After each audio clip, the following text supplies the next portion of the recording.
Mari kita akan mempersiapkan hati dan pikiran kita untuk membacakan dan merenungkan firman Tuhan. Sebelumnya kita berdoa meminta tuntunan kuasa Roh Kudus. Mari kita berdoa. Ya Allah yang kekal, Allah yang penuh kasih, pemurah dan rahmat, di dalam Kristus Yesus Tuhan dan Juru Selamat kami bersyukur kepadamu. Engkau sudah menuntun kami sepanjang minggu ini dalam segala tugas, tanggung jawab, aktivitas kami. Engkau terus-menerus menganugerahkan kami nafas kehidupan, kekuatan kesehatan, kesempatan berpengalaman dengan kuasa dan kasih Tuhan. Kami bersyukur karena itu semua atas perkenanan Tuhan sajalah. Karena itu, ya Tuhan, dari dalam hati kami yang terdalam, kami rindu mempersembahkan semuanya untuk hormat dan kemuliaan bagi nama Tuhan. Tidak ada satupun yang sudah kami kerjakan tanpa campur tangan Tuhan, tanpa kasih karunia Tuhan, tanpa kemurahan Tuhan. Semuanya Engkau Allah yang mengerjakan jauh melampaui nalar kami sebagai manusia, jauh melampaui kekuatan, kehebatan kami sebagai manusia.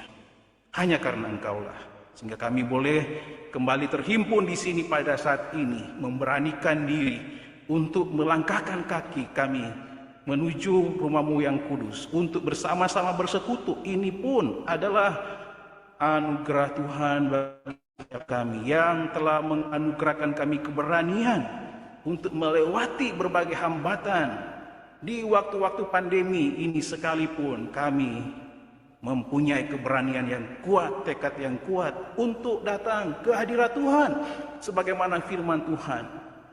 Baik sehari di pelataran daripada 1000 hari di tempat lain, ini adalah keinginan, kerinduan kami yang terdalam ketika kami melihat hidup kami terjadi karena anugerah Tuhan semata.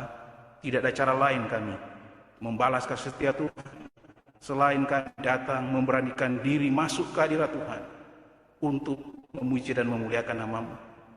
Juga jemaat-jemaat-Mu yang tidak bisa hadir bersama dengan kami di sini dan mengikuti secara virtual ibadah kami, berdoa supaya mereka juga dianugerahkan sukacita dan damai sejahtera-Mu, sehingga di waktu-waktu yang lain sesuai dengan kemajuan-kemajuan yang sudah terjadi di negara kami, di waktu-waktu pembatasan pertemuan di negara kami, sudah dibebaskan kami untuk hadir secara 100% di tempat ibadah-Mu. Kiranya jemaat-jemaat kami juga yang sementara beribadah secara virtual minggu depan akan terdorong untuk memberanikan diri bersama-sama dalam satu persekutuan menikmati baiknya Tuhan sendiri.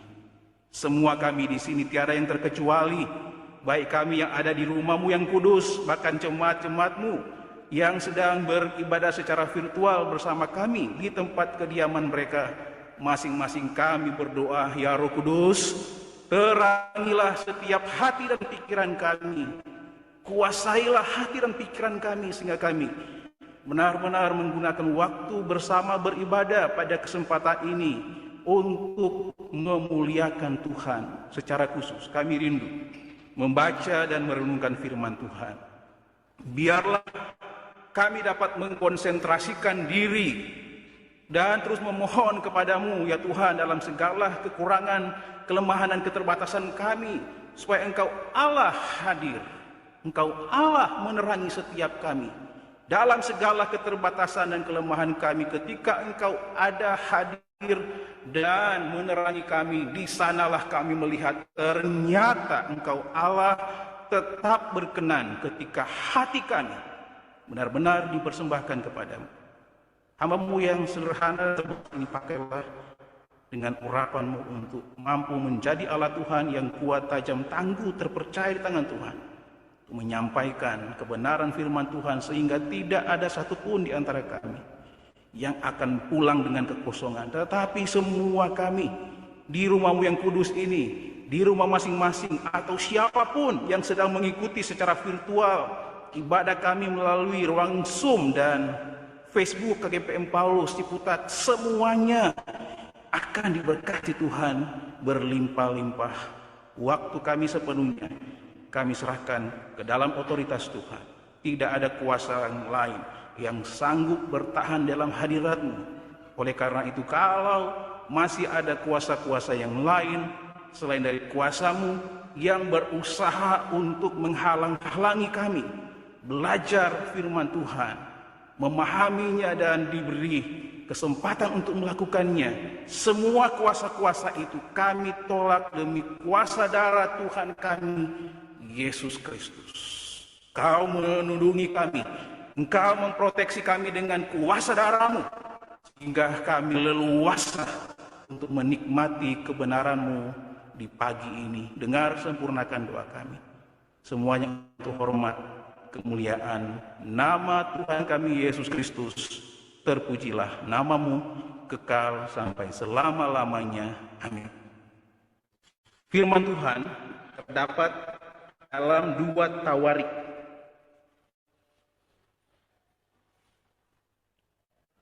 pasal 29 mulai ayat 3 sampai ayat yang ke-36.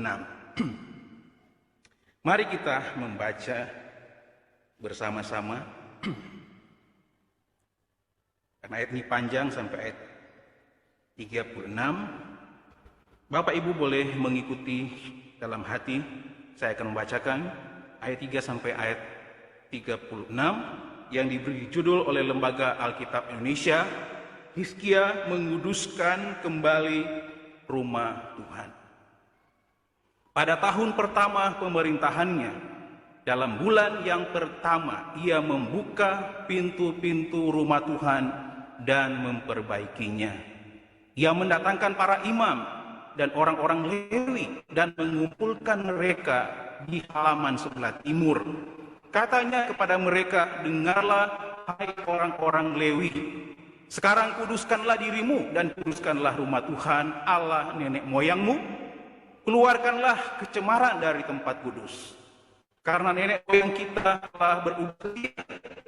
Mereka melakukan apa yang jahat di mata Tuhan Allah kita, telah meninggalkan mereka, telah memalingkan muka dari kediaman Tuhan dan membelakanginya. Bahkan mereka menutup pintu-pintu balai rumah Tuhan dan memadamkan segala pelita. Mereka tidak membakar korban ukupan dan tidak mempersembahkan korban bakaran bagi Allah orang Israel di tempat kudus. Sehingga murka Tuhan menimpa Yehuda dan Yerusalem. Ia membuat mereka menjadi kengerian, kedahsyatan dan sasaran suita seperti yang kamu lihat sendiri, lihat dengan matamu sendiri. Karena hal itulah nenek moyang kita tewas oleh pedang, dan anak-anak lelaki dan anak-anak perempuan kita beserta istri-istri kita menjadi tawanan. Sekarang aku bermaksud mengikat perjanjian dengan Tuhan Allah Israel, supaya murkanya yang menyala-nyala itu undur daripada kita. Anak-anakku, sekarang janganlah kamu lengah, karena kamu telah dipilih Tuhan untuk berdiri di hadapannya, untuk melayani Dia, untuk menyelenggarakan kebaktian dan membakar korban baginya. Lalu bangunlah orang-orang Lewi itu, yakni dari Bani Kehat, Mahat bin Amasai dan Yoel bin Asaria. Dari Bani Merari, Kis bin Abdi dan Asaria bin Yehalil. Dan dari orang Gerson, Yoa bin Sima dan Eden bin Suwa. Dari Bani Elisama, Simri dan Yeyel. Dari Bani Asaf, Sakaria dan Matanya. Dari Bani Heman, Yehiel dan Simei. Dan dari Bani Yedutun, Semaya dan Usil. Mereka mengumpulkan saudara-saudaranya dan menguduskan dirinya. Kemudian mereka datang menurut perintah raja, sesuai dengan firman Tuhan, lalu mentahirkan rumah Tuhan. Sesudah itu masuklah para imam ke bagian dalam rumah Tuhan untuk mentahirkannya. Semua yang najis yang didapati mereka di dalam bait Tuhan dibawa ke pelataran rumah Tuhan. Orang-orang Lewi menerimanya untuk diangkut keluar ke lembah Kidron. Pekerjaan menguduskan itu dimulai pada tanggal 1 bulan yang pertama. Pada hari ke-8 bulan itu mereka sampai ke balai rumah Tuhan dan menguduskan seluruh rumah Tuhan dalam 8 hari. Mereka selesai pada hari ke-6, 16 bulan pertama. Lalu masuklah mereka menghadap Raja Hizkia dan berkata, "Kami telah mentahirkan seluruh rumah Tuhan, juga mezbah korban bakaran dengan segala perkakasnya, dan meja roti sajian dengan segala perkakasnya, dan segala perkas yang dibuang Raja Ahaz ketika ia bersedia pada masa pemerintahannya. Telah kami sediakan dan kami kuduskan. Sekarang semuanya itu ada di depan mezbah Tuhan." Maka pagi-pagi Raja Hizkia mengumpulkan pemimpin-pemimpin kota dan pergi. Mereka membawa 7 ekor lembu jantan, 7 ekor domba jantan, 7 ekor domba muda, dan 7 ekor kambing jantan sebagai korban penghapus dosa untuk keluarga raja, untuk tempat kudus, dan untuk Yehuda. Ia memerintahkan anak-anak Harun, yakni para imam, untuk mempersembahkannya di atas mezbah Tuhan. Lalu mereka menyembelih lembu-lembu itu. Para imam menerima darahnya dan menyiramkannya pada mezbah. Kemudian mereka menyembelih domba-domba jantan dan menyiramkan darahnya pada mezbah. Sesudah itu mereka menyembelih domba-domba muda dan menyiramkan darahnya pada mezbah. Selanjutnya mereka membawa kambing-kambing jantan yang akan menjadi korban penghapus dosa ke hadapan raja dan jemaah. Mereka meletakkan tangannya ke atas kambing-kambing itu, dan para imam menyembelihnya dan mempersembahkan darahnya di atas mezbah sebagai korban penghapus dosa untuk mengadakan pendamaian bagi seluruh Israel. Sebab raja telah memerintahkan untuk mempersembahkan korban bakaran dan korban penghapus dosa itu bagi seluruh Israel. Ia menempatkan orang-orang Lewi di rumah Tuhan, ceracap, gambus, dan kecapi, sesuai dengan perintah Daud dan Gad, lihat raja, dan Nabi Nathan. Karena dari Tuhanlah perintah itu dengan perantaraan nabi-nabinya. Maka berdirilah orang-orang Lewi dengan alat-alat musik Daud, demikian pula para imam dengan nafiri. Lalu Hizkia memerintahkan untuk mempersembahkan korban bakaran di atas mezbah. Pada saat persembahan korban bakaran dimulai, mulailah pula dinyanyikan nyanyian bagi Tuhan dan dibunyikan nafiri dengan iringan alat-alat musik Daud, Raja Israel. Seluruh jemaat sujud menyembah sementara nyanyian dinyanyikan dan nafiri dibunyikan. Semuanya itu berlangsung sampai korban bakaran habis terbakar. Sehabis korban bakaran dipersembahkan, raja dan semua orang yang hadir bersama-sama dia berlutut dan sujud menyembah. Lalu kata Hizkia dan para pemimpin memerintahkan orang-orang Lewi menyanyikan puji-pujian untuk Tuhan dengan kata-kata Daud dan Asaf pelihat itu. Maka mereka menyanyikan puji-pujian dengan sukaria, lalu berlutut dan sujud menyembah. Kemudian berbicaralah Hizkia, "Sekarang kamu telah mentabiskan dirimu untuk Tuhan. Mendekatlah dan bawalah korban-korban sembelian dan korban-korban syukur ke rumah Tuhan." Lalu jemaah membawa korban-korban sembelihan dan korban-korban puji-pujian. Setiap orang yang rela hati membawa juga korban-korban bakaran. Jumlah korban bakaran yang dibawa jemaat ialah lembu 70 ekor, domba jantan 100 ekor, dan domba muda 200 ekor, semuanya sebagai korban bakaran bagi Tuhan. Persembahan-persembahan kudus terdiri dari lembu sapi 600 ekor, kambing domba 3.000 ekor, tetapi jumlah imam terlalu sedikit, sehingga mereka tidak sanggup menguliti semua korban bakaran. Oleh sebab itu, saudara-saudara mereka, orang-orang Lewi, membantu mereka sampai pekerjaan itu selesai, dan sampai para imam menguduskan dirinya. Sebab orang-orang Lewi itu lebih bersungguh-sungguh menguduskan dirinya daripada para imam. Lagi pula korban bakaran itu banyak, dengan segala lemak korban keselamatan dan segala korban curahan pada korban-korban bakaran itu. Demikianlah ibadah di rumah Tuhan ditetapkan kembali. Hizkia dan seluruh rakyat bersuka cita akan apa yang telah ditetapkan Allah bagi bangsa itu, karena hal itu terjadi dengan tak disangka-sangka. Demikianlah pembacaan Alkitab. Terpujilah Yesus Kristus. Sejahtera bagi kita semua. Shalom. Bersyukur ada waktu kita bersama untuk beribadah, bersyukur, memuji dan memuliakan nama Tuhan. Mungkin Bapak Ibu berpikir kenapa saya berdoa tadi seperti itu. Saya jarang berdoa seperti itu. Mendoakan kita yang ada di sini dan Bapak Ibu yang sedang ada di rumah. Bukan atau tidak sedang. Saya sedang berkata bahwa yang beribadah di rumah itu tidak benar.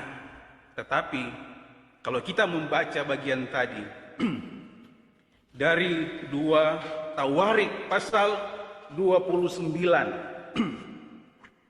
ayat 3 sampai dengan ayat 36 tadi, sepertinya peristiwa yang sama yang kita hadapi sekarang. Dengan pandemi yang walaupun sudah direkomendasikan pemerintah bahwa kita ada di level paling bawah sekarang dan mungkin akan dikembalikan ke era pandemi, semuanya sangat tergantung kepada kita untuk menjaga kesehatan kita dan aktivitas-aktivitas kita yang lainnya dapat diselenggarakan secara normal. Ada untungnya kita beribadah secara virtual atau sekarang ada model ibadah baru. Kalau mobil ada yang mobil hybrid, sekarang sudah ada ibadah hybrid. Jadi ada yang mengikuti langsung di rumah ibadah dan ada juga yang bisa mengikuti dari rumah atau domisili masing-masing. Dan nyaris itu sudah menjadi pola di semua aktivitas. Apakah di pekerjaan, di kantor, atau kalau sebagai pengajar itu melakoni juga seperti itu. Ada yang masih virtual 100%, ada yang sudah onsite 100%, tetapi juga ada yang hybrid. Ada sebagian dalam ruangan, kemudian yang lain mengikuti secara virtual. Tapi sekali lagi, dalam keberadaan kita, kemajuan teknologi, kita bersyukur Indonesia sudah kemajuannya sudah memadai lah. Tetapi masih ada beberapa daerah yang rasa-rasanya masih tinggal di zaman batu. Kalau untuk mendapatkan sinyal, HP-nya harus lambai-lambaikannya supaya ada sinyalnya. Atau kalau mendapat sinyal harus diam di satu tempat, tidak boleh bergerak sehingga sinyalnya tidak hilang. Atau harus ke tempat yang tinggi supaya mendapatkan sinyal internet dan seterusnya.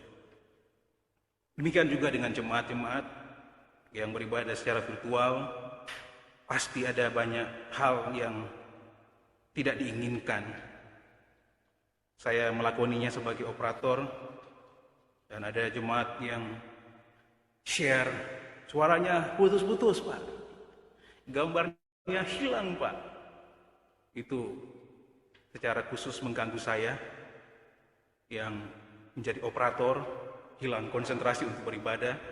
Tapi jemaat juga di rumah harus diselamatkan mereka untuk bisa beribadah secara utuh. Dan itulah kurang lebihnya kalau mengikuti secara virtual. Ada hal-hal yang mengganggu kita. Saya memulai dengan hal itu karena khotbah kita ada hubungannya dengan kemajuan teknologi. Restorasi. Restorasi rohani umat Tuhan. Jadi kalau Bapak Ibu mau cari tahu, tinggal mengucapkan beberapa kata di depan HP kita yang canggih ini, kemudian mulailah dengan kata "Oke Google". Dan kita mau apa berikutnya? Restorasi misalnya, atau restore. Kemudian dia akan menunjukkan semua dokumen-dokumen atau gambar-gambar atau apa saja yang berhubungan dengan apa yang kita ingini. Jadi kata restorasi dari bahasa Inggrisnya sebenarnya restore. Istilah ini sudah menjadi umum, restore itu. Yang menggunakan komputer, sini ada, saya ngambil juga dari artikel di internet. Restore itu sebenarnya artinya sama juga dengan recovery, sama-sama pemulihan. Tetapi kalau restore itu adalah satu keadaan yang bisa dipulihkan atau bisa dibalikkan. Di sini ada contoh yang berhubungan dengan restore itu. Kalau di komputer, kalau ada yang menggunakan PC atau laptop atau sejenisnya tentang komputer, jangan panik kalau tiba-tiba file kita hilang. Ya. Jadi jangan panik kalau file kita hilang. Kalau dia hilang dari tempat penyimpanan kita, maka kita bisa melakukan yang namanya restore. Jadi restore itu yang sudah hilang atau terhapus, itu kita bisa balikkan pada keadaan yang semula. Itu namanya restore. Yang terhapus dan atau semua jenis komputer sekarang itu dilengkapi dengan sistem backup namanya. Jadi kita bisa mengatur waktu kapan komputer kita akan di backup. Setiap sebulankah atau 6 bulan sekali atau mungkin setahun sekali. Tujuannya backup itu supaya seluruh isi komputer itu yang terakhir, kalau kita sudah backup pada jam yang terakhir, kemudian nantinya ada masalah seluruh sistem komputer kita tinggal ke backup dan kita klik restore. Kalau kita klik restore, maka seluruh komputer kita akan balik seperti semula, semua programnya termasuk data-datanya, seisi perutnya. Dia akan kembalikan pada keadaan terakhir kita membackup komputer kita itu. Wow, apakah kita paham kata restorasi itu? Restorasi rohani. Restorasi rohani dibicarakan di sini di dalam 2 Tawarik pasal 29 ini, di mana orang Israel selalu ada pada keadaan yang berputar-putar atau yang kita kenal dengan cycle itu, siklus itu. Dari satu waktu ke waktu yang lain, dia bisa ada pada titik yang sama. 2 Tawarik ini adalah kitab yang ditulis pasca pembuangan orang Israel dari Babelonia, Mesopotamia. Kalau dalam bahasa Inggris, judulnya bukan Tawarik, tapi Chronicles. Hal-hal yang berhubungan dengan urutan-urutan waktu. Ada 1 Tawarik. 1 Tawarik adalah tulisan sebelum pembuangan ke Babelonia. Dan 2 Tawarik ini ditulis setelah pembuangan orang Israel dari Babelonia. Atau Bapak Ibu yang masih awam dengan Alkitab, mungkin Bapak Ibu berpikir kitab terakhir kita dalam kitab Perjanjian Lama adalah kitab Maleakhi. Nanti kalau ada cerdas cermat Alkitab, nanti akan ditanya, apakah kitab terakhir dalam Perjanjian Lama? Kemudian dengan serentak kita katakan Maleaki. Sedangkan orang yang belajar berkata salah, karena kitab terakhir dalam kitab perjanjian lama adalah 2 Tawarik. Kitab yang ditulis setelah pembuangan dari Babilonia. Dan 1 Tawarik adalah kitab yang ditulis sebelum pembuangan ke Babilonia. Oleh karena itu kita lihat antara 1 Tawarik dengan 2 Tawarik itu ada kesamaan. Perbedaannya dulu.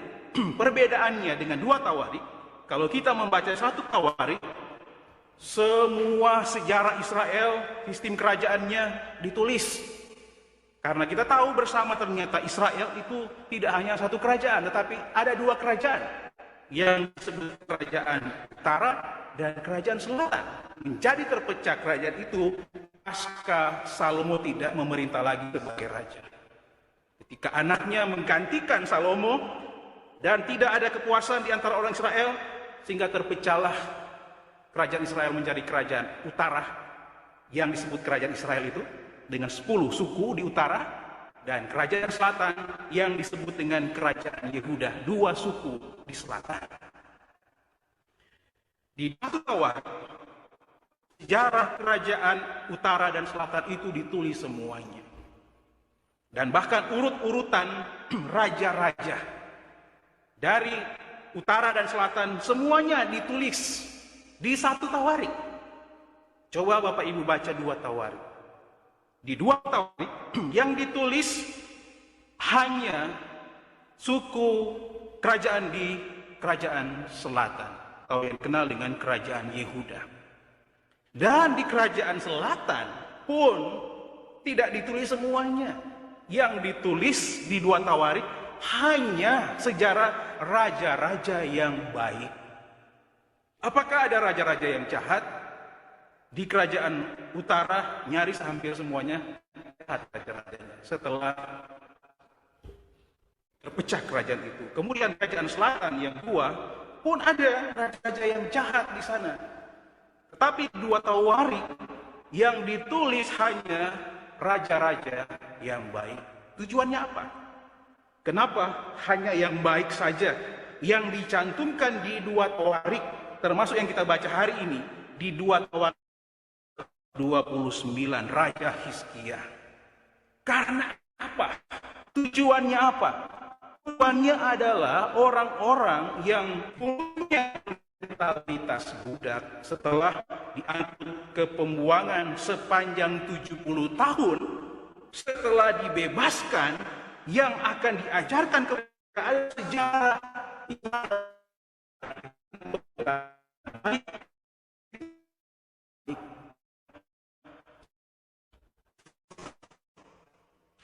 tujuannya supaya apa? Ada pemulihan. Orang Israel tidak semuanya jahat. Walaupun kita bahas sebelum pembuangan ke Babilonia, bukan hanya orang Israel, Nabi saja jahat, menubuatkan tentang kejahatan. Tetapi setelah pembuangan orang Israel dari Babilonia, orang Israel diperhadapkan pada satu situasi yang seharusnya balik kepada situasi yang awal, bahwa mereka adalah umat pilihan Allah. Yahweh adalah Allah mereka, dan mereka adalah umat pilihan Allah. Bisakah dibalikkan kepada keadaan yang semula? Kalau zaman sekarang kita tinggal klik satu tombol, restore, dia balik ke zaman yang semula. Zaman di mana mereka mengenal Allah, mereka baik dengan Allah, mereka melayani Allah, mereka melakukan semua sistem peribadatan pada Allah. Mereka melakukan semua hal yang dulu pernah ada. Tetapi kalau kita baca bagian-bagian ini, jadi hilang. Bukan hanya yang dilakukan oleh orang Israel, tapi kalau kita baca di Hizkia ini, bahkan yang dilakukan di dalam sistem peribadatan di rumah Allah hilang. Restorasi rohani umat Tuhan. Apakah bisa terjadi? Saya kasih satu pernyataan di situ. Restorasi rohani umat Tuhan dapat terjadi hanya pada orang yang mempunyai. Maju satu lagi, asisten saya ini. Terus yang berikutnya, ini dia. Mundur satu, ya, mundur satu, ini dia. Restorasi rohani umat Tuhan dapat terjadi hanya pada orang yang mempunyai hati nurani yang murni. Hanya dapat terjadi hanya pada orang yang mempunyai hati nurani yang murni. Bagaimana bisa kalau kita menggunakan ilustrasi komputer tadi? File yang seharusnya digunakan tetapi hilang, kemudian berikutnya dihilangkan selama-lamanya. Tetapi kalau dia masih merasakan itu adalah file yang dibutuhkan, dia tahu itu adalah file yang penting, dia akan mengembalikan lagi ke tempat semula. Hanya pada orang yang mempunyai hati nurani yang murni. Pertanyaannya berikutnya. Pertanyaannya, mengapa restorasi umat Tuhan hanya dapat terjadi pada orang yang mempunyai hati nurani yang murni? Apa alasannya sehingga saya mengatakan restorasi rohani umat Tuhan itu tidak akan terjadi, tetapi akan dapat terjadi kalau orang atau bangsa itu masih mempunyai hati nurani yang murni? Alasan yang pertama, maju satu lagi. Alasan yang pertama adalah karena restorasi rohani dimulai dari kesadaran diri bahwa hal itu dibutuhkan. Seperti yang saya sebutkan tadi, hanya terjadi pada orang yang mempunyai hati nurani yang murni. Kalau tidak mempunyai hati nurani yang murni, dia tidak ada kepentingan, tidak ada kepekaan. Semuanya dianggap sama dan tidak akan ada satu masa di mana mereka ingin mengembalikan hal-hal yang dulu pernah ada dan begitu penting ada di dalam hidupnya. Restorasi rohani dimulai dari kesadaran diri bahwa hal itu dibutuhkan. Mulai dari diri sendiri. Mulai dari satu kelompok bangsa yang besar, bahwa restorasi rohani itu dibutuhkan. Dimulai dari kesadaran diri, mempunyai hati nurani yang murni, bahwa hal itu dibutuhkan. Bahwa restorasi rohani itu dibutuhkan. Kalau tidak terjadi restorasi, maka mereka akan terus ada pada siklus yang sama, berputar-putar dalam siklus yang sama, dan mereka akan terus berputar-putar pada siklus yang sama. Buktinya apa? Kalau restorasi rohani dimulai dari kesadaran diri bahwa hal itu dibutuhkan. Ayat 3 sampai dengan ayat yang ke-11. Bukti yang pertama. Satu lagi. Pertama, dibutuhkan untuk menjalankan tanggung jawab yang lebih besar di hadapan Tuhan. Tidak hanya sekedar untuk diri sendiri restorasi itu. Tetapi, coba kita baca ayat yang ketiga. Pada tahun pertama pemerintahannya, maksudnya Hizkia, dalam bulan yang pertama, ia membuka pintu-pintu rumah Tuhan dan memperbaikinya. Pada tahun pertama pemerintahannya, dalam bulan yang pertama. Hizkia ini pemimpin raja, tetapi kenapa yang dia kerjakan di sini dimulai dari hal-hal yang rohani, bukan yang bersifat politis? Memperbaiki dulu kinerja pemerintahannya dan seterusnya. Membuat dulu anggarannya dulu. Dan sistem keamanannya dibuat dulu. Tidak untuk seorang Hizkia. Ya, nanti kalau kita baca Hizkia ini, ketika dia menjadi raja, kita baca ayat yang pertama, dia baru berumur 25 tahun. Masih sangat belia. Dia menjadi raja dalam usia yang belum dewasa sekali. Tetapi hal yang dikerjakan oleh Hizkia di sini adalah merupakan kesadaran diri yang tidak boleh untuk tidak dikerjakan dengan sungguh-sungguh. Restorasi rohani dimulai dari kesadaran diri bahwa hal itu dibutuhkan untuk menjalankan tanggung jawab yang lebih besar di hadapan Tuhan.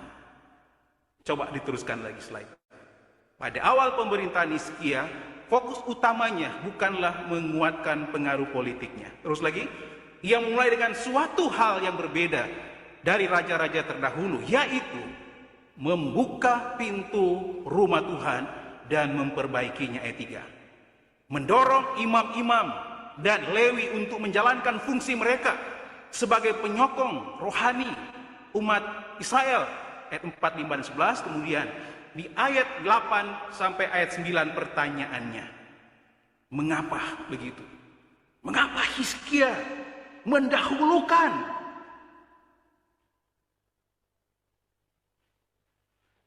restorasi rohani?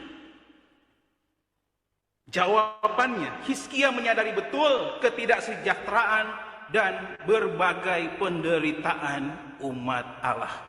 Di ayat 8 sampai dengan ayat yang ke-9. Hizkia ini seorang raja. Tetapi kalau kita melihat tindakannya di sini, dia menjadi pemimpin rohani, bukan hanya seorang raja. Disebabkan oleh karena kegagalan rohani dari nenek moyang Israel. Satu slide lagi.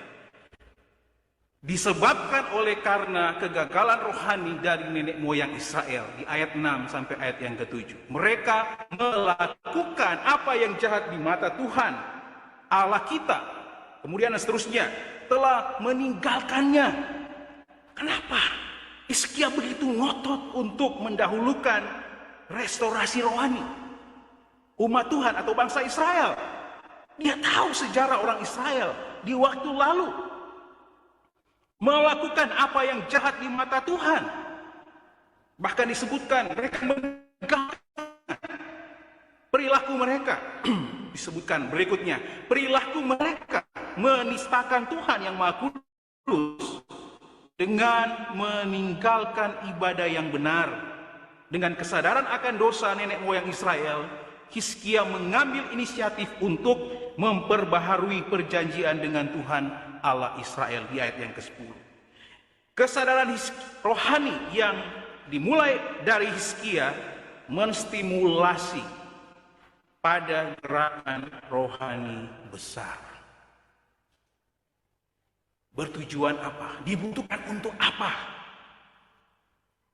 Restorasi rohani yang dimulai dari kesadaran diri bahwa restorasi itu dibutuhkan untuk menjalankan tanggung jawab yang lebih besar di hadapan Tuhan. Hizkia tidak hanya melihat kepentingannya sendiri dalam hal ini, tapi dia melihat kepentingan yang lebih besar, kepentingan umat, kepentingan bangsa. Dia harus menjalankan tanggung jawab yang lebih besar. Yang kedua, bukti yang kedua ada pada ayat 12 sampai ayat yang ke-19. Hal itu dibutuhkan untuk menjalankan tanggung jawab dengan kekudusan diri. Di slide berikutnya, para Lewi dengan penuh dedikasi melakukan proses penyucian rumah Tuhan yang merupakan simbol kehadirannya di tengah umat. Mereka tidak melakukannya dengan sembarangan. Para Lewi menguduskan dirinya, ayat 15, untuk menjalani tugas tersebut, menjalankan tanggung jawab dengan kekudusan diri. Upaya tersebut menunjukkan bahwa kesadaran rohani Hizkia telah menjadi kesadaran rohani para pelayan rumah Tuhan. Restorasi itu dibutuhkan. Dimulai dari mana? Dimulai dari kesadaran diri. Dibutuhkan untuk apa restorasi itu? Yang pertama, dibutuhkan untuk menjalankan tanggung jawab yang besar di hadapan Tuhan. Yang kedua, dibutuhkan untuk menjalankan tanggung jawab dengan kekudusan diri. Para Lewi yang adalah penanggung jawab penyelenggara penata layanan dan para imam penyelenggara pelayanan di rumah Tuhan kembali melaksanakan tugas yang ditetapkan bagi mereka sejak mulanya. Perlu di-restore, perlu dikembalikan pada keadaan yang semula. Tetapi sekali lagi ternyata itu terletak di mana? Terletak pada orang yang mempunyai hati nurani yang murni. Kalau Hizkia tidak punya hati nurani yang murni, mungkin jawabannya orang Jakarta, ngapain kerjakan bagian itu yang adalah tanggung jawab para imam, tanggung jawab para Lewi untuk melaksanakan restorasi itu. Kenapa harus seorang raja yang melakukannya? Kalau tidak dimulai dari Hizkia yang punya hati nurani yang murni. Dan dari itu dia bergerak lagi semakin besar. Dalam hal ini sekali lagi, restorasi itu terjadi, pemulihan itu terjadi karena ada kesadaran diri bahwa hal itu dibutuhkan. Kalau tidak ada itu, tidak akan mungkin terjadi sesuatu yang lebih besar. Ada kesadaran diri dari seorang Hizkia bahwa restorasi itu, tanpa restorasi itu tidak bisa melakukan yang lain. Tanpa restorasi itu tidak bisa kita beranjak dari satu titik ke titik yang lain. Tanpa restorasi itu, maka hal-hal yang kita inginkan yang besar, dia tidak akan menjadi sesuatu yang besar. Tanpa restorasi, maka akan terjadi kekacauan berhubungan dengan penyelenggaraannya, sistem penyelenggaraannya. Siapa yang akan melakukannya kalau kita baca di sana? Imam-imam, para Lewi yang melaksanakannya dengan kesadaran bahwa itu dijalankan dengan kekudusan diri. Siapa yang harus menyadari bahwa itu harus dilakukan dengan kekudusan diri? Tidak harus menunjuk orang lain, tetapi saya sendiri yang harus mengerjakannya. Tetapi kembali lagi pertanyaannya, kenapa hanya terjadi pada segelintir orang? Lebih mudah kita nunjuk orang, kamu tidak kudus, kamu tidak kudus, kamu tidak kudus. Lihat baik-baik, 2 jari menunjuk ke Pak Palal, 3 jari menunjuk ke saya. Dalam hal ini sekali lagi hidup kita, hidup saya selalu menyadari saya tidak ada apa-apanya. Saya ini lemah, saya ini terbatas, saya banyak salahnya, saya banyak dosanya. Dan mereka pun adalah orang-orang yang terhormat di pandangan mata Allah. Dimulai dari diri saya. Tetapi sekali lagi pada kenyataannya, orang mudah menunjuk orang lain, mudah menunjukkan 2 jarinya kepada orang lain, padahal ada 3 jari yang mengarah pada dirinya. Dibutuhkan dengan tujuan apa? Supaya ada kesadaran diri, dibangun dari kesadaran diri bahwa hal berhubungan dengan kekudusan pribadi adalah pekerjaan tanggung jawab pribadi. Itu yang pertama. Yang kedua, ada pada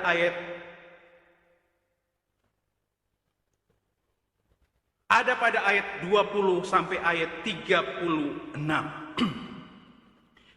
Alasan yang kedua adalah karena restorasi rohani dimulai dari kesadaran diri bahwa tindakan itu mendesak untuk dilakukan. Bukan saja bahwa hal itu dibutuhkan, dan yang kedua yang perlu kita pahami bahwa restorasi itu mendesak untuk dilakukan. Pertanyaannya lagi, apakah buktinya?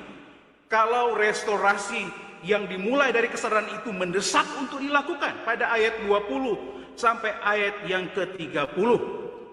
Bukti yang pertama, Tindakan yang mendesak untuk mengutamakan kekudusan. Slide berikutnya.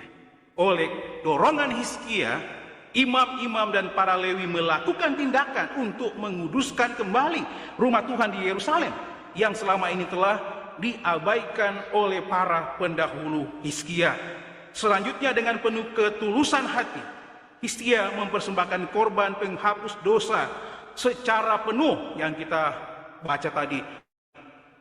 7, 7, 7, 7 dan seterusnya. Simbol untuk kembali melakukan secara konsisten korban penghapus dosa. Untuk mengakui setiap kegagalan rohani, baik dalam keluarga, tempat kudus, dan bagi suku Yehuda. Ayat yang ke-21. Tindakan yang mendesak untuk mengutamakan kekudusan. Kekudusan itu adalah bukan hanya kebutuhan. Kekudusan itu adalah hal yang mendesak.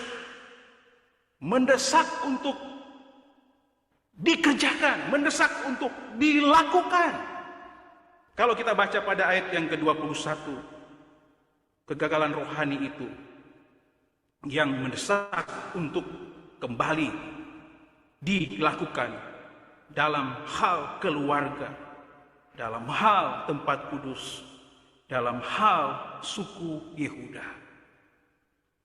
Perlu di-restore, dan hal ini adalah yang sangat mendesak untuk dikerjakan di dunia modern sekarang ini. Bapak Ibu yang sering nonton TV, dulu kalau ada peristiwa konyol-konyol minggu lalu antara Pak Yandi sama Pak Theo, mulai ada orang yang agak kemulai, dulu malu sekali gitu ya. Wah, kalau sudah seperti itu, tanya siapa orang tuamu? Mempersalahkan orang yang melahirkan dia. Sekarang kan di Eropa mereka melakukan demonstrasi, LGBT melakukan demonstrasi. Wow, kok bisa begitu ya? Jadi bukan hanya ada pada satu area di mana kekudusan itu jangan dilarang, tetapi mereka menjadikan itu secara formal untuk dilanggar secara terbuka dengan alasan aturan yang membolehkan. Kekudusan dalam hal keluarga dari zaman Israel ini sudah diulang-ulang, mendesak untuk dilakukan restorasi. Itu harus dikerjakan dengan sungguh-sungguh. Tindakan yang mendesak untuk mengutamakan kekudusan dalam keluarga. Keluarga itu adalah sesuatu yang tidak bisa disangkal. Yang masih bujang, belum berkeluarga, nanti kalau sudah berkeluarga, sekali berkeluarga selama-lamanya. Keluarga itu ada lembaga yang diciptakan oleh Tuhan. Dalam hal keluarga, sekali lagi, ini mendesak untuk direstorasi kekudusan dalam keluarga. Yang tidak bisa saya masuki keluarganya Pak Beni Patipeloi. Urusannya Pak beliau gitu ya. Pak Beni dengan Ibu Uli. Urusan saya dengan istri saya, keluarga saya. Tetapi sekali lagi dalam hal ini, restorasi yang dikerjakan di sini, yang disebutkan oleh Hizkia di sini, bukan hanya dirinya sendiri, bukan hanya umat secara umum, bukan hanya bangsa, tetapi kalau kita melihat di sana, ternyata imbasnya dimulai dari keluarga. Keluarga yang perlu di-restore, mendesak tindakan itu, mendesak untuk dilakukan. Bapak Ibu yang tahu urusan keluarga masing-masing. Hal apa yang perlu mendesak untuk dikerjakan? Saya tidak tahu banyak urusan Bapak Ibu, keluarga masing-masing. Ada yang kelihatannya seperti keluarga itu aman-aman saja. Ada yang kelihatannya keluarga itu selalu berantem. Tetapi yang aman belum tentu aman dalamnya. Hanya kelihatan luar amannya, padahal isinya berantakan. Ada yang kelihatan selalu berantem. Tetapi mereka itu happy ending. Selalu kangen-kangenan. Tapi apakah kita harus selalu berantem? Oh jangan, dan gak boleh.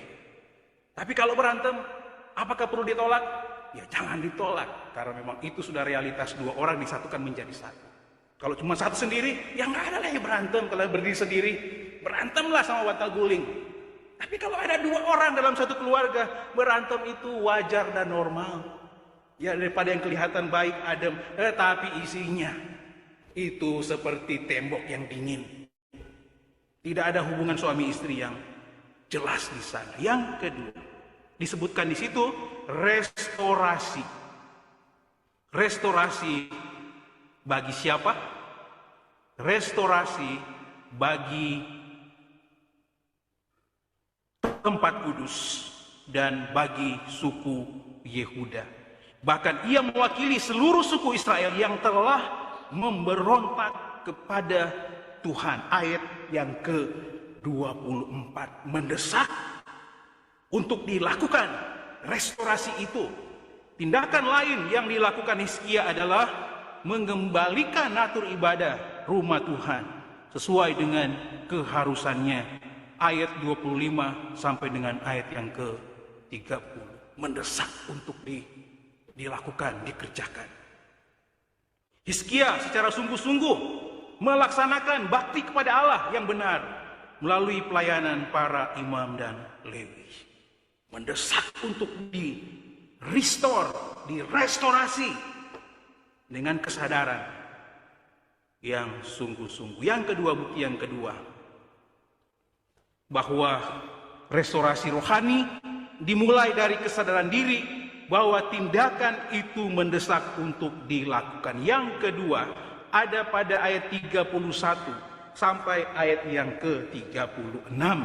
Tindakan yang mendesak untuk mengutamakan sikap hati dalam pemberian persembahan.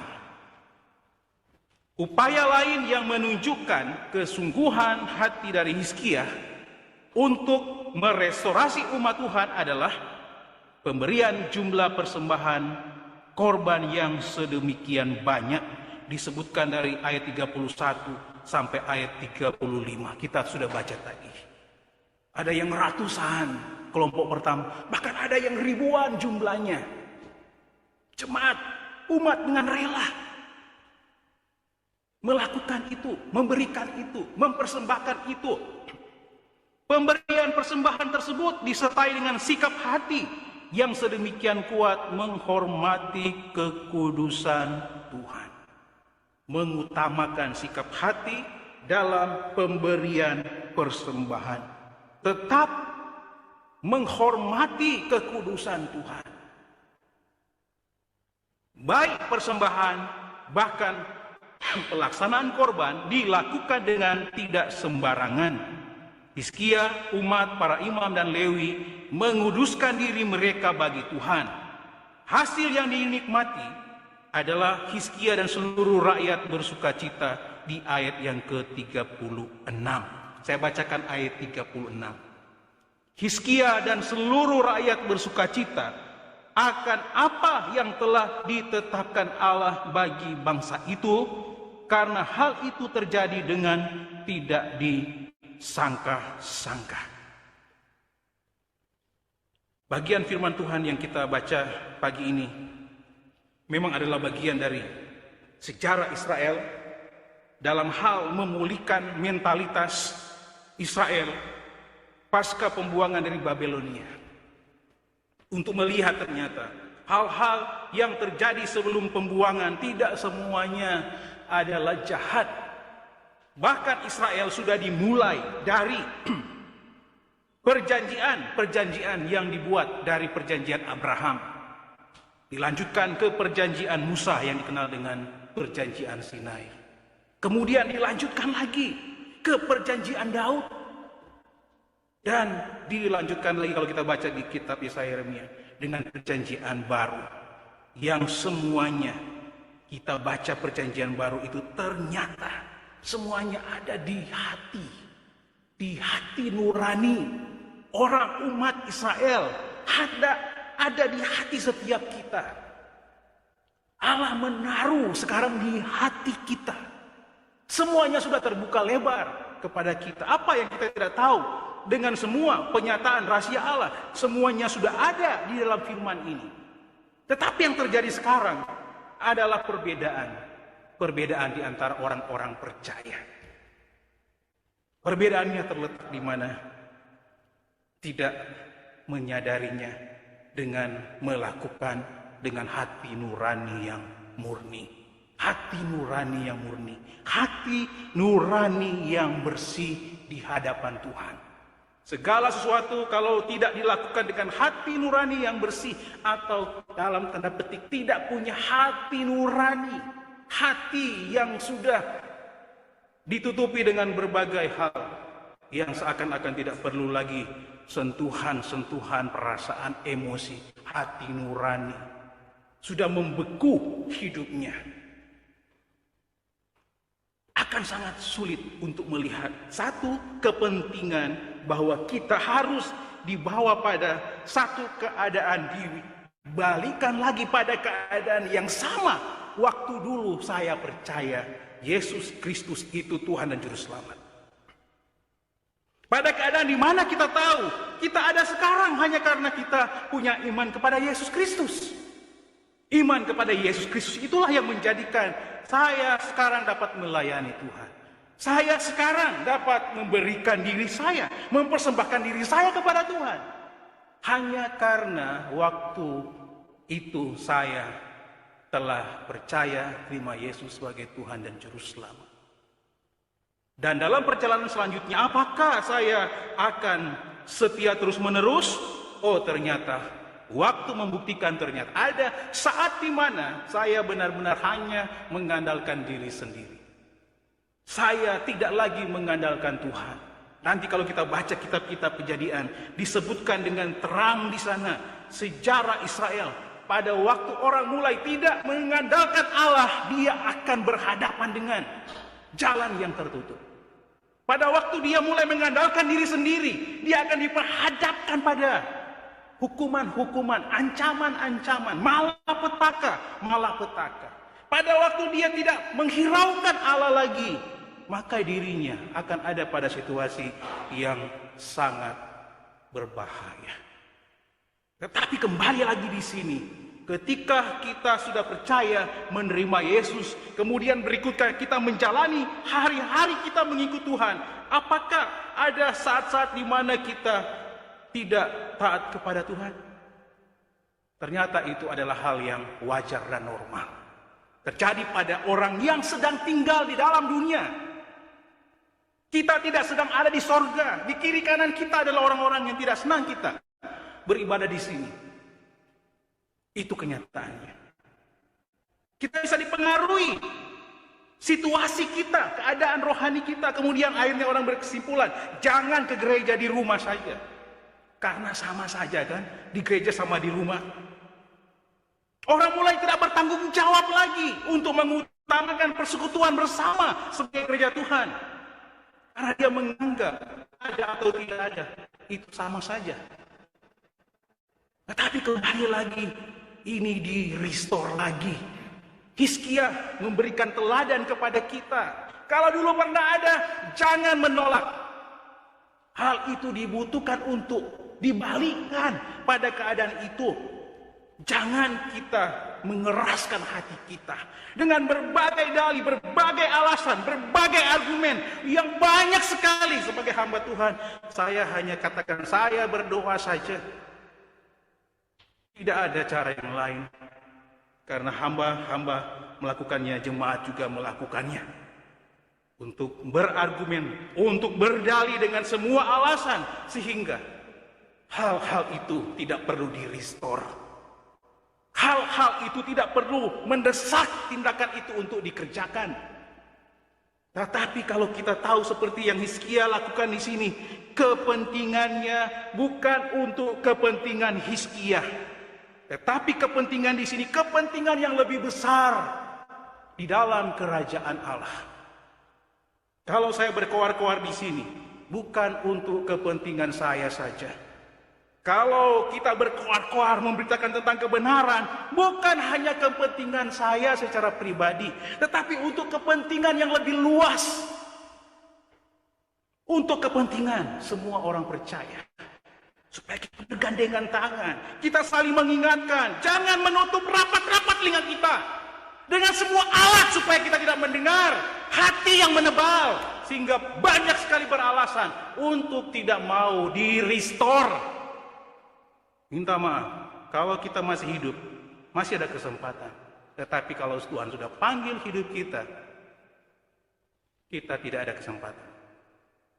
Selama masih bernafas, selama masih ada nafas, apakah umur-umur yang masih singkat, yang ada di pertengahan seperti saya, atau mungkin di usia-usia lanjut, selama masih bernafas, Allah beri kesempatan. Kalau sudah tidak bernafas, minta maaf, bertanggung jawab sendiri dengan Tuhan. Nanti di akhir zaman, tanggung jawab pribadi. Tapi sepanjang kita masih bernafas, kita bisa saling mempengaruhi, kita bisa saling bergandengan tangan, kita bisa saling mendorong supaya restorasi itu terjadi. Sepanjang masih ada nafasnya. Kalau sudah tidak ada nafasnya, tidak ada lagi kesempatan. Restore itu sudah selesai. Tanggung jawab pribadi dengan Tuhan. Yesus sudah menjanjikan bahwa Dia akan kelak mengangkat kita sebagai saleh-salehnya. Kalau kita masih hidup pada waktu itu, puji Tuhan, kita langsung diangkat bertemu dengan Dia di surga. Tetapi kalau kita sudah meninggal dulu, tetapi meninggal dalam Tuhan, kita akan dibangkitkan, kemudian kita akan diangkat bertemu dengan Dia di awan-awan menjelang waktu penghakiman berikutnya. Tapi kita bersyukur hari ini diingatkan dengan lebih cepat berhubungan dengan restorasi rohani ini. Restorasi rohani dibutuhkan. Dan yang kedua, restorasi itu mendesak untuk dikerjakan. Sebentar, mungkin seperti kalau mau keluar, langsung buka pintu dan langsung lari. Itu namanya mendesak. Jangan pelan-pelan alon-alon. Kerjakan, langsung kerjakan. Bertindak dan langsung diselesaikan. Kalau benar-benar kita pikir itu hal yang mendesak untuk dikerjakan. Puji Tuhan, hari ini adalah khotbah yang dibuat oleh FHK, bukan dari kami. Topiknya sama dan isinya saya tinggal copy paste dari apa yang sudah dibuat di FHK. Kiranya kita semua, baik yang ada di gereja, bahkan yang ada di rumah masing-masing, hari ini kita semua bersyukur. Bukan hanya jemaat, tapi saya secara pribadi bersyukur. Semua kejadian dalam hidup kita adalah hal yang biasa. Tetapi yang harus kita kerjakan adalah merestore kepada hal-hal yang dulu pernah ada, hal-hal yang baik pernah ada, tetapi mungkin hilang atau mungkin tertimpa. Kita restore, kita kembalikan. Jangan malu, jangan sungkan. Kalau malu, ya silakan. Kalau tidak malu, ya silakan. Tapi yang jelas adalah kita akan dibawa pada satu situasi di mana kita harus siap mempertanggungjawabkan hidup kita kepada Tuhan ketika kita dipanggil oleh Tuhan sebagai saleh-salehnya. Bertanggung jawab kepada Tuhan, dan saya pastikan Bapak Ibu yang melakukan restorasi, terus melakukan restorasi, menandakan kesiapan kita. Kapan saja saya tidak takut dipanggil oleh Tuhan. Bukan berarti istri saya siap menjadi janda. Bukan. Panggil Tuhan, saya katakan kepada istri, semua orang pasti mati. Kalau ada orang bilang saya tidak akan mati, kirim dia ke Grogol sana. Ada rumah sakit yang khusus menangani orang-orang seperti itu. Keyakinan kita bahwa kita pasti mati, tetapi matinya orang-orang percaya adalah surga. Siap dipanggil oleh Tuhan, siap bertanggung jawab karena kita terus merestore hidup kita. Kapan dan di mana saja Tuhan panggil kita, saya pastikan orang yang selalu merestorasi hidupnya, kembalikan pada komitmen awal, kepada kepercayaan awal, kepada semangat awal mengikut Tuhan, surga hidup kita. Terpujilah